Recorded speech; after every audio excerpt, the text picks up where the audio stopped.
The following program is a special presentation of the Big Ten Network, produced in association with the University of Wisconsin. When you think of a college campus, you think of a serene, secure community with great academic opportunities, raucous sporting events, and diverse social life. But in today's society, the harsh reality is that students also need to be continuously proactive when it comes to their health and safety. We'll take a look at the realities of the current university environment and how to balance learning, fun, health, and safety. Next, during office hours.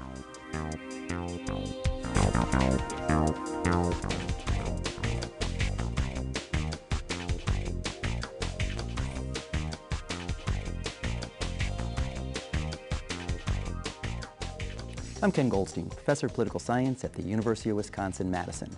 Today we're taking a look at issues of campus safety and bullying among college-age students. Joining me today are UW-Madison Police Chief Sue Riseling and Dr. Sarah Van Orman of University Health Services. Chief Riseling serves as Vice President of the Wisconsin Police Executive Group. She is also a past President of the Wisconsin Chiefs of Police Association. Dr. Van Orman is the Executive Director of University Health Services and a practicing primary physician here on campus. Chief, Dr. Van Orman, thanks for joining us. Welcome back. It's your second appearance here on Office Hours. Let me first ask both of you the same question. Let me start with you. Both of you are professionals in law enforcement, medical, doctor, who've been trained in a particular way. How does what you do differ, and how does what you do, is it similar to what you would be doing if you were not on a college campus? Well, I think there are many things that are very similar. As a practicing physician, I still see people in the clinic who are sick, who need treatment for various kinds of illnesses and injuries, and that's the part of my job that's really the foundation of what I do and I enjoy. As a healthcare administrator, I do many of the things that other healthcare administrators do. I worry about the quality of services we're providing, how we're going to pay for it, all those sorts of things. I think what's different about a college environment and what's so exciting about it is that we also have an opportunity to look at the whole environment that we have on campus, to be able to look at the whole group of students and people in our community and say, what are the pressing health issues, and can we, in addition to delivering direct health services, do things to help prevent the kinds of illnesses and things that are affecting them? So to really improve the health of the whole population and the community through other things other than direct health care. Great, and I want to get into some of those things in a second. Chief, let me ask you the same question. You were a police officer, then you were a police chief. How does what you do here differ than what a colleague of yours would be doing who's chief of police of the Madison Police or chief of police in a big city in the United States? Well, there's lots of similarities. Obviously, the common denominator is crime. We all either react to crime, prevent crime, investigate crime. So those things are very similar. All of the types of bad things that can happen, unfortunately, off the campus can also happen on the campus. And so we're fully trained in all of that full crime array. I think the big difference from my municipal counterparts to the campus counterpart is that the age group of the population tends to be concentrated between the ages of 18 and 22. Although we have all ages on the campus, there's a concentration there that's greater than in the larger population. And then there are things that I get involved with that my colleagues don't ever come near, and that's the security side of things, the infrastructure security, the access control, the select agent research, understanding what it is that we do here, because I work for the landlord, if you will, and where the city police chiefs or municipal police chiefs, they don't really have a responsibility for what's in each building in their city. I do have a responsibility for what's in each building on the campus. So that's a pretty fundamental difference. Take me through that a little bit. We're an open campus. People can go in and out. There's no gates and locks, unlike some college campuses in the United States. You don't have to show an ID to get on campus. So there is that fluidity, which makes this a great public institution, but also creates some challenges for you, I assume, because we're a public university, these are public buildings, but there's also certain lines you have to draw. Right, exactly. And I think one of the things that people sometimes forget is the White House is a public building, but it's not open to the public. And so as a result, the same thing kind of trickles down through. If you have a need to be here, if you're student, staff, faculty, if you're a visitor for a defined purpose, if you have a need to be here in our buildings, you're more than welcome to be. Those folks who come here for reasons that are not legitimate reasons are not truly welcome here. And we do have a different way of approaching them and acting with them and trying to figure out what they're really up to. Now, that doesn't mean that the members of the general public, the taxpayers, if you will, can't come and visit us. We would love for the taxpayers to come and visit us and use our facilities. But we have use policies that fall into place because the primary reason why we're here is education and teaching and learning. It's not just to be another resource to the taxpayers of the state. So the first time we met, it was the middle of the H1N1 crisis, and the University of Wisconsin was actually one of the first campuses to get hit, if you will. The chief and I were talking before. We chatted when President Obama was on campus, and we first met the first time during H1N1. It's not like you don't have a day job when there's not a crisis going on. What are the sort of the normal sorts of things you're doing? You said you're giving primary care, you're also an administrator, but you're also looking towards what that next H1N1, what that next sort of unique thing that's going to hit our unique population of 18 to 22, 18 to 25-year-olds. And some 45-year-olds. Well, yeah, so, you know, I think the other things we think about, and I really have to do with sort of that prevention type of thing. And what we really do is spend a lot of time at University Health Services, and then also as campus leaders. And the chief and I actually work together a lot on issues saying, what are the things that are really impacting the health and well-being of our student population? Whether that's a communicable disease such as H1N1, whether that's high-risk drinking, whether that's sexual violence and dating violence, and really trying to look proactively and say, what are these things? What can we do to reduce the kinds of effects that those are having on our students so that they're able to be successful here? So we work a lot on these issues all the time. And I want to follow up on both those points with both of you. So hope you'll all stay with us on Office Hours. We're joined by Sarah Van Orman and Chief Susan Riseling of the University of Wisconsin Police. So please stay with us.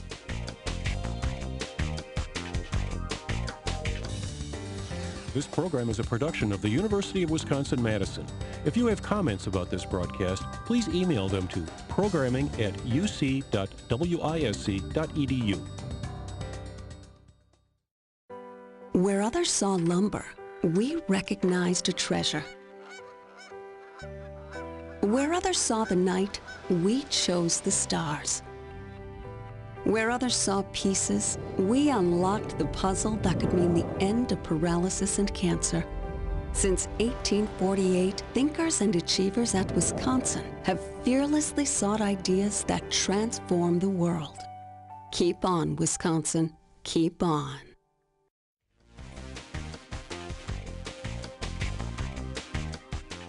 Welcome back to Office Hours. We're here with Chief Sue Riseling of the University of Wisconsin Police, and we're here with Dr. Sarah Van Orman, of the Chief of the University of Wisconsin Health Services. I don't know if you're actually the chief, but I just made you Chief of the University of Wisconsin Health Services. Congratulations. So you guys, we can have two chiefs here. Yeah. You know, at the end of the segment, we talked about one of the things you pay attention to on a college campus is alcohol and sexual violence. So in many ways, college campuses are more safe than our communities as a whole. Right. And for 18 to 22-year-olds, it's safer and they're doing less of other things. True. But when it comes to alcohol issues and some of these issues around sexual violence, it is something which is a bit more prevalent here on college campuses than other sorts of things. Right, exactly.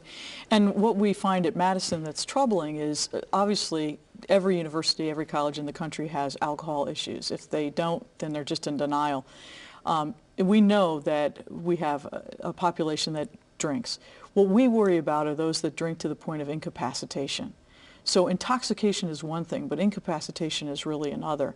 And what we've seen for the last 10 years is a steady rise in incapacitation cases. This is where people... Meaning I'm not drunk, I'm passed out. I'm beyond passed out. When we try to revive you, we can't. Or when we revive you, you don't know who the president is. You don't know what day it is. You don't know your name. You can't figure out where you are. You're just not oriented to time, place. You really are at a loss. And that is the safety risk. It's a physical safety, it's a medical risk, and it's also obviously from a security standpoint, your personal security is on the line. I mean, we have picked people up out of bushes who are disrobed in the middle of winter. And you know, you think about freezing, you think about hypothermia, you think about being assaulted, and there's all sorts of things. If we don't find them in that bush and they pass out and lay there that night, we're more than likely going to have a much more serious situation than if we're able to get them out and get them to detox or an ER. And alcohol also puts victims more at risk of being assaulted sexually, and also I would assume makes people more likely to engage in that. Is that true? I think what it does is it may place victims in situations where they're not able to recognize what may be happening to them, and makes them more vulnerable to that, absolutely. And that's something that we're concerned about. It also, when people are in an environment where there's a lot of use of alcohol, we really think that there's a lot of value that can come from bystanders, from people who recognize something that's happening. And when you're in a situation where people are intoxicated, those helping people, those friends and bystanders, many times are also not able to help. So I think both of those things are really important. I think it's important to recognize that alcohol doesn't make someone offend, though, and that's not a reason for offending. So to be very clear about that. Sure, absolutely. But it does create a situation where it may be more easy for someone to perpetrate that crime. So how do we combat that? I mean, you have lots of tools. Someone comes in, you might have an inkling that they're abusing alcohol, and you sit down and have the talk with them. How does it work? You put out public service announcements. How do you get through to an 18 to 22-year-old who comes to the University of Wisconsin, and right or wrong, whether we're worse or better than other places, there is this lore about the University of Wisconsin as a place where there's a little drinking? I would say yes to all those things. I think that's something that we continue to work on. Actually, Chief and I work on it together as part of a group on campus, the Chancellor's Alcohol Policy Group. We're always looking for what are the best practices around this. We at the Health Service, for example, talk to most every student that comes in about how much they're drinking, to try to kind of have a conversation with them, so that we make sure alcohol is not impacting their educational experience. But I think it's something that as a community we all need to sort of look at how we can talk to students about this, how students can really think about what their use of alcohol is and how it's impacting them. It's a challenging issue, though. I don't think people have found magic bullets on this. Do you think it's gotten worse? You've been the chief here for 20 years. Yeah. Well, actually, the numbers show that it is. That I think is the clear trend, is that we're seeing more and more young people in greater and greater danger for alcohol overdose, which is a medical condition, a medical problem. Their blood alcohol levels are so high. I mean, the average person we take to detox is a 0.23. The legal drinking limit for driving is 0.08. So it's almost three times the amount. And then we see cases all the way up to 0.4, which is our worst one this fall. So this year we've had 68 cases where we've needed to intervene medically to assist students, whereas last year at this time we were at 43. So each year it's getting steadily worse. The other thing that we see in Wisconsin is there's a tremendous capacity to drink here. Yeah. Let me on that note of Wisconsin's capacity to drink, let me stop you. We'll come back and talk about that. So please stay with us on Office Hours.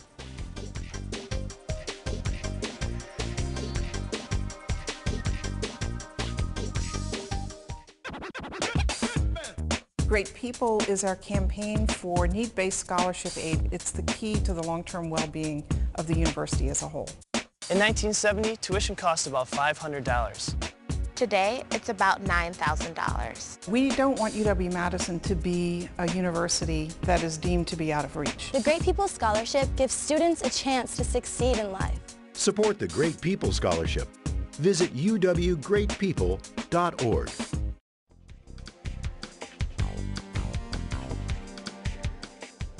Welcome back to Office Hours. Chief, I want to jump right into you. You were talking about how Wisconsin has, there's a lore of drinking here. And sometimes we joke about that, how Wisconsin's a big drinking state. But that's also serious, and it does trickle down to our students here, doesn't it?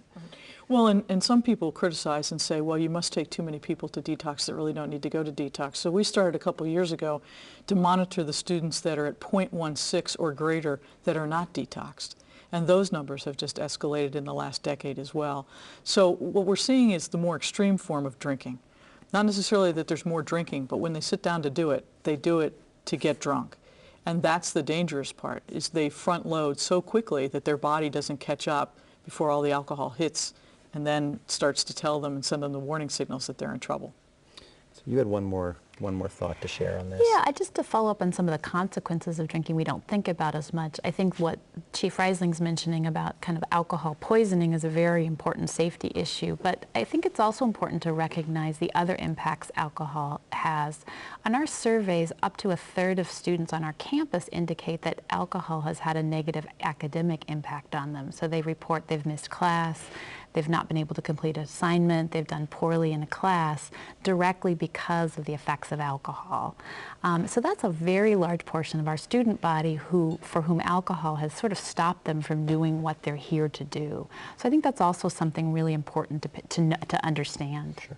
So I think it's also important, since we've probably freaked out every parent and grandparent who's among our viewers, the University of Wisconsin in particular, college campuses in general, are safer than communities as a whole. Is that empirically true? Yes, that's empirically true. And college students are healthier than the community? Of similar aged young adults. Okay. If they just tone back the drinking a little bit, they'd be even healthier and safer. Yeah. So. Excellent point. I want to switch gears a little bit here. There was the awful case recently of what happened at Rutgers University, where a student committed suicide after his roommates, I guess it's allegedly put him on the web with another man. The University of Wisconsin was a bit ahead of this in terms of talking about bullying, and I want to go to a public service announcement or a video that we've put together about that, and then I want to talk about that with you. So let's take a look at that. Bullying is abuse. Emotional, verbal, whatever. But it's abuse. One person says, hey, I'm just messing around. And another wonders when it will stop. It stops with me. And it stops with me. And me. And me. And me. It stops with us. So show your face. Because you can help stop bullying. Show your face. Because silence is approval. Show your face. Because we're more similar than different. Show your face. Because you're not afraid anymore. We can make it clear that our campus is a safe, accepting place. And it starts with you. Check us out on Facebook to find out how. You don't have to hide, and you don't have to stand by and watch. Just show your face and stop the silence. Beautifully produced video, moving. Does that make people stop bullying? Or is that just putting a marker down? Well, obviously bullying is a very complex issue, and particularly bullying that's sort of related to someone's sexual orientation and of gay, lesbian, transgender, and queer students on campus. But I think putting a marker is the first step in stopping bullying. It's sort of kind of raising community awareness to the level that says we as a community don't tolerate this. And that is a really important step to stopping bullying, is again having those people around the people setting the standards of what our community stands for. So we're going to take a break here. In our last segment, I want to come to you and talk about how this may have changed in your 20 years here, and also, as you said, the particular focus that it seems to have on lesbian, gay, bisexual, transgender, queer as well. So please stay with us on Office Hours.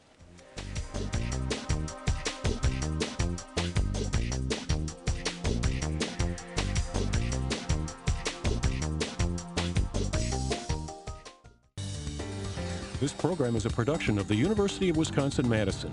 If you have comments about this broadcast, please email them to programming@uc.wisc.edu. Welcome back to Office Hours with Chief Sue Riseling and Dr. Sarah Van Orman. So Chief, bullying has always existed. Right.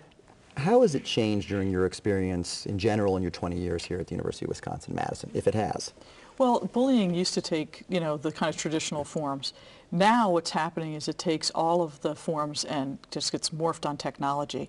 So today it's so easy to go onto a blog and you're in some ways anonymous. I mean, your little name is out there, but you can say whatever you want to say, and a lot of it's very, very hostile back and forth. It's not necessarily very constructive. And that's the way I think it's changed. Sometimes people used to level criticism at other people, but now the tone is much more harsh, much more aggressive, much more confrontational, and it's because there's some anonymity in some of this technology. The other part of bullying, I think, that is very difficult for victims is you can't get away from it. You know, before, if you were bullied at school, once you went home, you were kind of safe. But today, you go home, you get on, all of a sudden you're instant messaged. You go onto Facebook, somebody's written something on some wall somewhere. There's Twitter. There's all these different components of technology that just keep putting it in the person's face who's the victim of it. And sadly, that's not just 8th grade. That's also... Oh, no, that's all the way up through in adults. I mean, adults are doing it, you know, as well, and there's been a lot of cases across the United States where adults have actually participated in it when it's involved children and kids. And that's a real problem for us. And I think that it's just so relentless.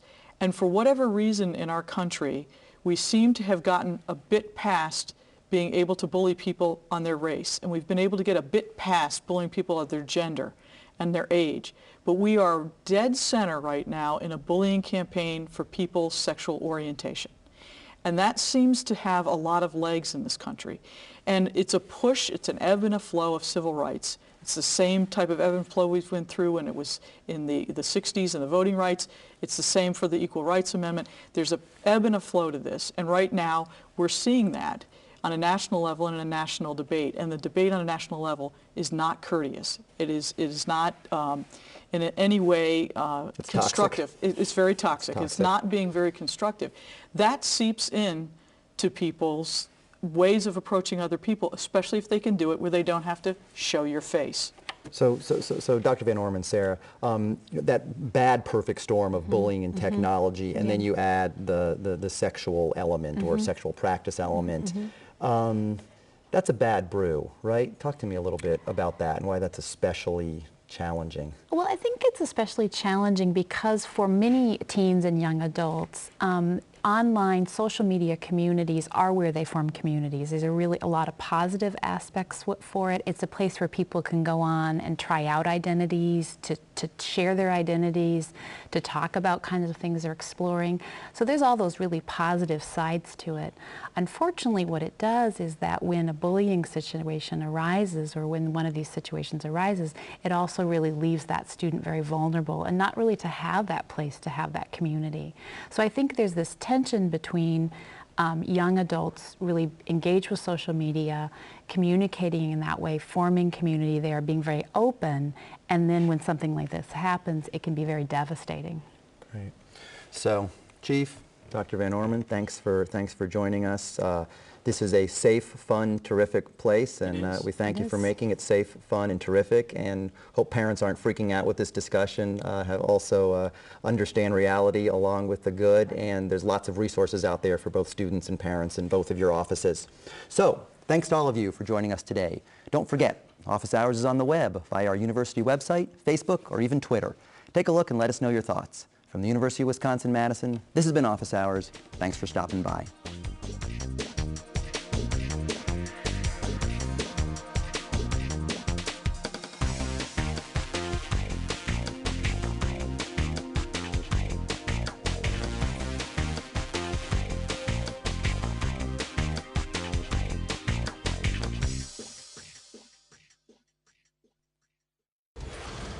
The preceding program was produced by the University of Wisconsin in association with the Big Ten Network.